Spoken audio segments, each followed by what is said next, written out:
नमस्कार, आप सबका स्वागत है चेतन भारत लर्निंग में। और आज के इस सत्र में हम बात करेंगे 19 अक्टूबर से लेकर 24 अक्टूबर के बीच में विज्ञान एवं प्रौद्योगिकी के क्षेत्र में किन खबरों ने सुर्खियां बटोरी। तो चलिए शुरू करते हैं। आज हम किन विषयों पर चर्चा करेंगे। सबसे पहले हम बात करेंगे इंजीनियरों ने फ्रेंच गुयाना में जेम्स वेब स्पेस टेलीस्कोप को अनबॉक्स किया और जल्द ही इसका प्रक्षेपण भी किया जाएगा।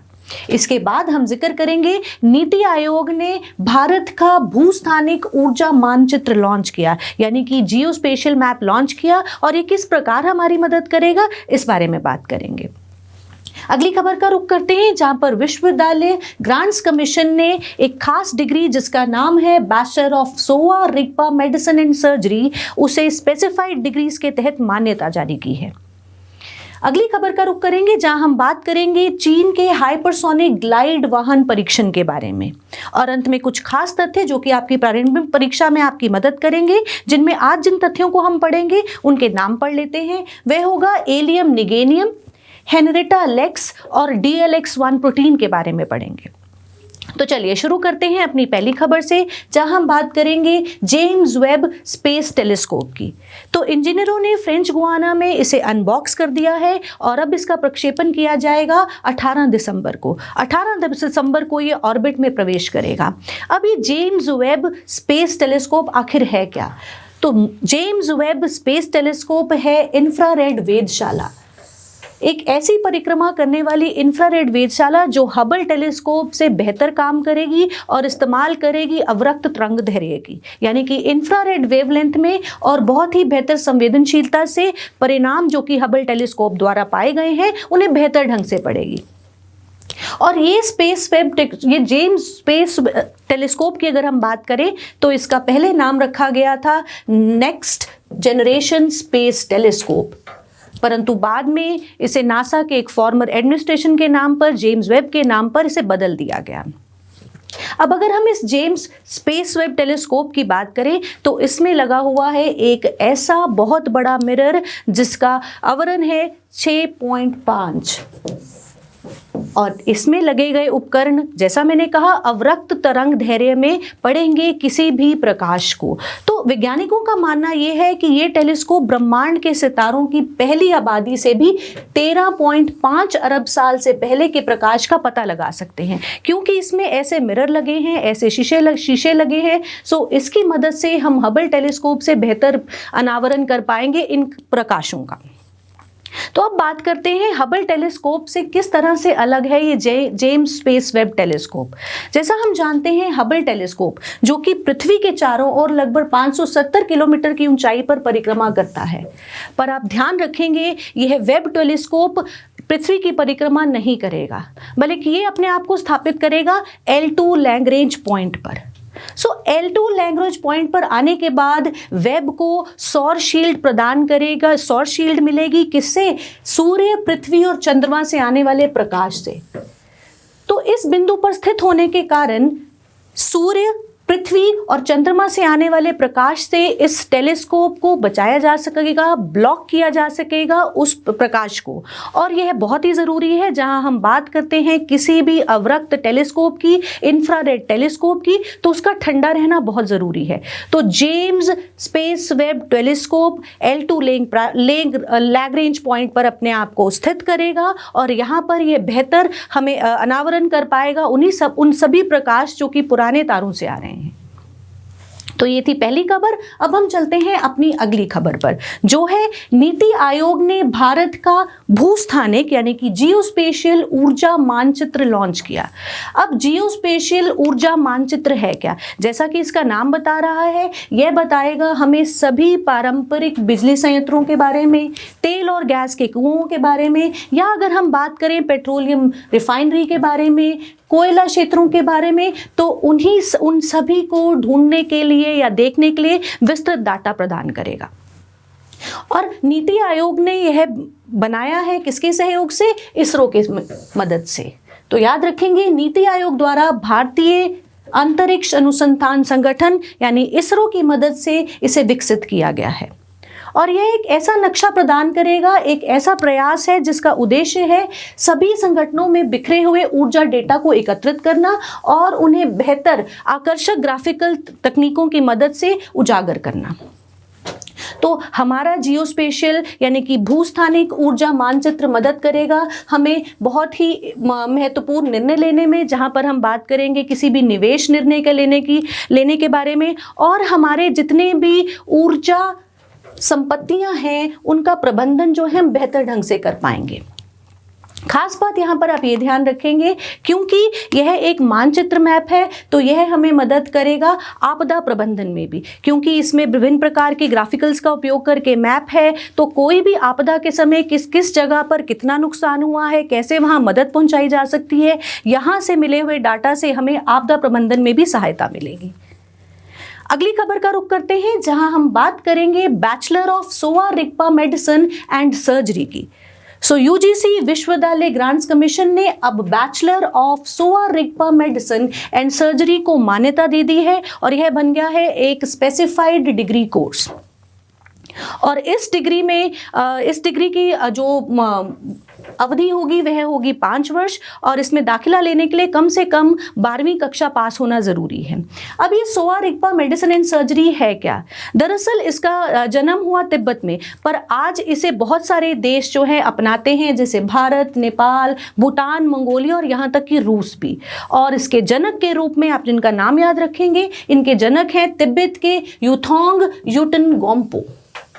तो फादर ऑफ सोवा रिगपा, जो कि हमारे हिमालय क्षेत्र में इसका बहुत उपयोग किया जाता है और इसे बहुत हद तक जोड़कर देखा जाता है आयुर्वेद से। तो ये एक पारंपरिक प्रणाली है जो कि तिब्बत में उत्पन्न हुई और इसके जनक हैं यूथोंग योंटन गोम्पो। ठीक है जी, सोवा रिगपा क्या है आप याद रखेंगे। तो चलिए अगले खबर में हम बात करेंगे चीन का हाइपरसोनिक ग्लाइड वाहन परीक्षण। अगस्त में परमाणु सक्षम हाइपरसोनिक ग्लाइड वाहन का परीक्षण किया चीन ने, जिसने अपने लक्ष्य की ओर गति करने से पहले पृथ्वी का चक्कर लगाया।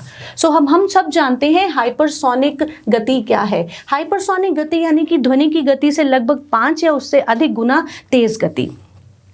तो अगर हम इस खास ग्लाइड मिशन की बात करें तो ये चिंता का विषय तो है ही है, भारत के लिए भी और अमेरिका के लिए भी, पर हम उस पहलू को नहीं पढ़ेंगे। हम सबसे पहले बात करेंगे इसमें इस्तेमाल की जाने वाली तकनीक की।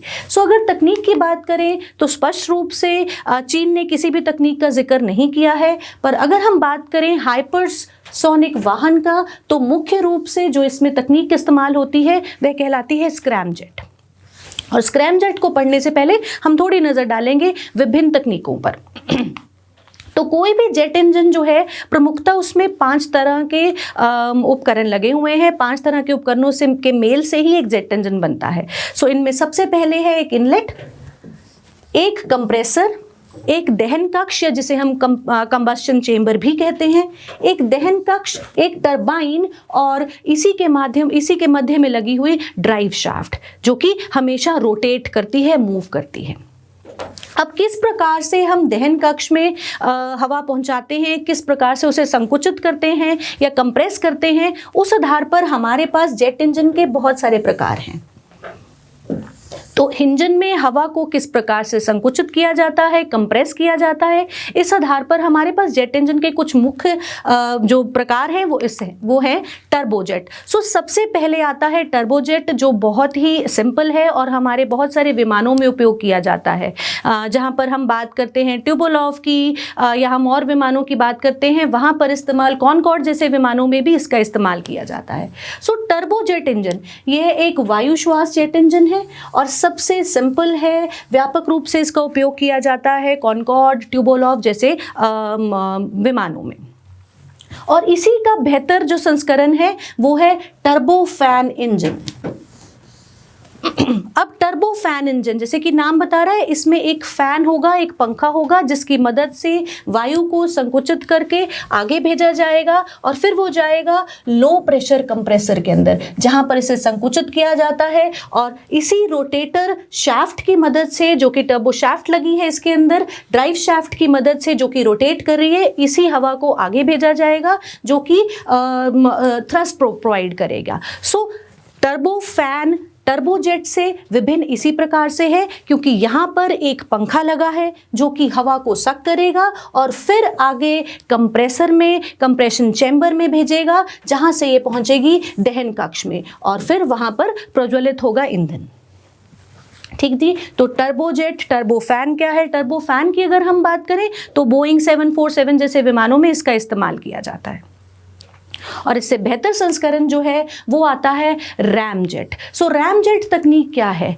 यहाँ ध्यान रखने लायक बात यही है कि रैमजेट जैसे इंजन्स में या किसी भी कंप्रेसर का उपयोग नहीं किया जाता, यानी कि हवा का संकुचन करने के लिए, हवा को कंप्रेस करने के लिए हाई स्पीड फॉरवर्ड मोशन का उपयोग ही किया जाता है, जो कि इंजन, जो कि हमारे विमान की हाई स्पीड है। जैसे हम इसका इस्तेमाल मिसाइल में करते हैं तो बहुत ज़्यादा स्पीड की वजह से जो हवा आती है उसकी मदद से ही उसे कंप्रेस किया जाता है, संकुचित किया जाता है। किसी भी कंप्रेसर का इस्तेमाल यहाँ नहीं किया जाता। सो रैमजेट की औसत गति जो है वो 3 से 6 मैक है, परंतु अगर हम हाइपरसोनिक गति पर इसे पहुंचाते हैं तो इसकी क्षमता जो है वो कम हो जाती है और इसी का जो बेहतर संस्करण है ताकि हम हाइपरसोनिक गति पर बेहतर ढंग से मिसाइल्स का काम ले सके, मिसाइल से काम करवा सके और फ्यूल को, ईंधन को प्रज्वलित करा सके, उसके लिए आती है स्क्रैमजेट तकनीक। तो स्क्रैमजेट इंजन एक ऐसी श्रेणी है जहां ध्वनि की गति से लगभग 5 से 6 गुना ज़्यादा, और यहाँ पर भी आप ध्यान यही रखेंगे किसी भी कंप्रेसर का इस्तेमाल नहीं किया जाता। सुपरसोनिक स्पीड की वजह से ही, हाई स्पीड की वजह से ही हवा को संकुचित किया जाता है और इस हवा को आगे पहुंचाया जाता है ताकि दहन कक्ष में यह फ्यूल को प्रज्वलित कर पाए और थ्रस्ट दे पाए किसी भी मिसाइल विमान के काम करने के लिए। तो ये है स्क्रैमजेट तकनीक। इससे फिर से एक बार बात ध्यान सुन लीजिए, हवा को संकुचित करने के लिए किसी भी कंप्रेसर का इस्तेमाल नहीं किया जाता, लेकिन बहुत तेज़ गति होने के कारण यह हाइपरसोनिक स्पीड पर भी बेहतर काम कर पाती है। तो स्क्रैमजेट तकनीक बेहतर है क्योंकि सुपरसोनिक दहन जो है ये सुपरसोनिक दहन की अनुमति देती है। इससे इसकी जो गति है वह लगभग 24 माक तक पहुँचाई जा सकती है, ऐसा माना जाता है। तो 6 माक से अधिक और 24 माक तक इस गति को पहुंचाया जा सकता है। ठीक जी। तो हाइपरसोनिक स्पीड क्या है, किस प्रकार से कौन कौन सी तकनीक काम करती है, ये आप ध्यान रखेंगे। अगला जो हम तथ्य पढ़ने वाले हैं वो है हमारा एलियम निगेनियम। अब एलियम निगेनियम क्या है? ये उत्तराखंड हिमालय में पाई जाने वाली एक प्याज की प्रजाति है जिसे स्थानीय लोग तो बहुत देर से इस्तेमाल करते हैं, परंतु इसका विज्ञान में वर्णन अब किया गया है। और ध्यान रखने लायक बात ये है कि हमारे पश्चिमी हिमालय क्षेत्र के अलावा और किसी भी दुनिया में और कहीं भी इसके होने की सूचना अभी तक नहीं मिली है। तो एलियम निगेनियम क्या है? यह है प्याज की एक प्रजाति जो कि पश्चिमी हिमालय में पाई गई है और इसका नाम एलियम निगेनियम जो कि दिया गया है स्वर्गीय डॉक्टर कुलदीप सिंह नेगी के नाम पर, जो कि एक एलियम अन्वेषक और एक एलियम कलेक्टर थे। तो एलियम निगेनियम क्या है? ये प्रजाति पश्चिमी हिमालय में पाई जाती है और विश्व भर में अभी तक इस प्रजाति के कहीं और पाए जाने का विस्तार से नहीं पता चला है। तो एलियम निगेनियम के बारे में आप याद रखेंगे। अगले तथ्य का रुख करते हैं और अगले तथ्य में हम बात करेंगे हेनरिटा लेक्स, जो कि अफ्रीकी अमेरिकी महिला थी जिनकी मृत्यु लगभग 70 वर्ष पहले गर्भाशय ग्रीवे के कैंसर की वजह से हुई, यानी कि सर्वाइकल कैंसर की वजह से इनकी मृत्यु हो गई थी। और अब अक्टूबर 2021 में WHO ने, विश्व स्वास्थ्य संगठन ने इन्हें मरणोपरांत सम्मानित किया है। और ये सम्मान क्यों मिला है? क्योंकि इन्हीं के सेल्स, यानी कि इन्हीं की कोशिकाओं की मदद से हमने कोविड-19 के इलाज में बहुत बेहतर मदद मिली और अनुसंधान में बहुत मदद की इसी हीला सेल लाइन ने। अब ये हीला सेल लाइन क्या है? हेनरिटा लेक्स कोशिका लाइन एक खास तरह के सेल थे जो कि बिना उनकी अनुमति के लिए गए बायोप्सी के दौरान इन्हीं सेल्स की एक लाइन जो कि प्रयोगशाला में अनिश्चित काल तक विभाजित होती रही, यानी कि बहुत समय तक डिवीजन करती रही, विभाजित होती रही और इन्हीं सेल्स की मदद से बहुत सारे वैक्सीन्स भी तैयार किए गए, जिसमें आते हैं हमारे HIV, कैंसर और पेपिलोमा वायरस की vaccine. So polio vaccine, papilloma virus vaccine, और ख़ास तौर पर अगर हम एड्स की बात करें, कैंसर की बात करें, तो इसके अनुसंधान में इस हीला सेल लाइन ने बहुत मदद की। और अब अक्टूबर 2021 में WHO ने इन्हें सम्मानित किया है, क्योंकि कोविड-19 की दवाइयों के अनुसंधान के दौरान भी इसी सेल लाइन से सेल लेकर और अनुसंधान में बहुत मदद मिली। तो हीला कोशिका कही जाने वाले इन हेनरिटा लेक्स सेल्स की मदद से पार्किंसंस रोग और बहुत तरह के क्रोमोसोमल स्थितियों, जीन मैपिंग के बारे में भी पता लगाया गया। तो हेनरिटा लेक्स आप याद रखेंगे, अफ्रीकी अमरीकी महिला जिनकी मृत्यु लगभग 70 वर्ष पहले हुई, और वो हुई सर्वाइकल कैंसर की मदद से, सर्वाइकल कैंसर की वजह से। तो अगले तथ्य के रुख करेंगे और वहां हम बात करेंगे DLX1 प्रोटीन की। सो DLX1 प्रोटीन क्या है? दरअसल ये एक ऐसा प्रोटीन है जो कंकाल, जबड़े और हमारे आंतरिक तंत्रिकाओं के विकास होने में बहुत मदद करता है। तो अब वैज्ञानिकों ने ये पता लगाया है कि DLX1 प्रोटीन, जो कि हमारे लिए बहुत अहम भूमिका निभाता है, उसका सीधा कनेक्शन है प्रोस्टेट कैंसर से। यानी कि प्रोस्टेट कैंसर होने की एक वजह DLX1 प्रोटीन भी हो सकता है। तो आप DLX1 प्रोटीन याद रखेंगे। तो आज के सत्र में अहम खबरें तो यही थी। अब हम बात करते हैं कुछ खास प्रश्नों की। तो आपके प्रीलिम्स एग्जाम की तरफ से कौन से प्रश्न पूछे जा सकते हैं, किस तरह के प्रश्न पूछे जा सकते हैं, उसे देख लेते हैं। सो पहला प्रारंभिक प्रश्न है आपका, जेम्स वेब स्पेस टेलीस्कोप के संबंध में निम्नलिखित में से कौन सा कथन सही है? आपको सही कथन जो है वो ढूंढना है। तो पहला कथन देखते हैं, JSWT, नासा, ESA और CSA यानी कि नासा, यूरोपियन स्पेस एजेंसी और कनेडियाई स्पेस एजेंसी की मदद से बनाया गया है। दरअसल JSWT इनका संयुक्त वेंचर है, संयुक्त उद्यम है। किस किस का? नासा, ESA और कनेडियन स्पेस एजेंसी का। तो ये तो कथन बिल्कुल सही हुआ। अगला कथन पढ़ते हैं, यह लगभग 6.5 मीटर प्राथमिक मिरर के साथ एक बड़ा अवरक्त वेधशाला टेलीस्कोप होगा। तो यह कथन भी बिल्कुल सही है। तीसरे कथन की ओर चलते हैं, यह वास्तव में पृथ्वी की परिक्रमा नहीं करेगा, बल्कि पृथ्वी और सूर्य के बीच L2 लैग्रेंज बिंदु पर बैठेगा। तो यह तीनों कथन ही सही हैं। तो हमारा उत्तर हो जाएगा D, उपरोक्त सभी कथन सही हैं। दूसरा प्रश्न देखते हैं, भारत के भूस्थानिक ऊर्जा मानचित्र के संबंध में निम्नलिखित में से कौन सा कथन गलत है? इनमें से कौन सा कथन गलत है ये हमें ढूंढना है। तो पहला कथन देखते हैं, यह देश के सभी ऊर्जा संस्थानों की समग्र तस्वीर प्रदान करेगा। बिल्कुल सही बात है। और दूसरा कथन है, यह भारत के ऊर्जा क्षेत्र की वास्तविक समय और एकीकृत योजना सुनिश्चित करने में उपयोगी होगा। बिल्कुल सही। इसे नासा के सहयोग से नीति आयोग द्वारा विकसित किया गया है। यह कथन सही नहीं है, क्योंकि इसे इसरो के सहयोग से बनाया गया है। सो इसरो के सहयोग से नीति आयोग ने इसे विकसित किया है। तो हमारा उत्तर हो जाएगा C, यानी कि ये कथन गलत है।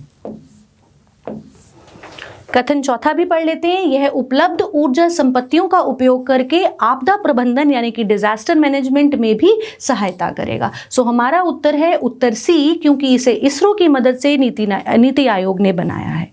तो इस सत्र में प्रमुख खबरें यही थी। मैं आपसे फिर मिलूंगी, तब तक के लिए नमस्कार।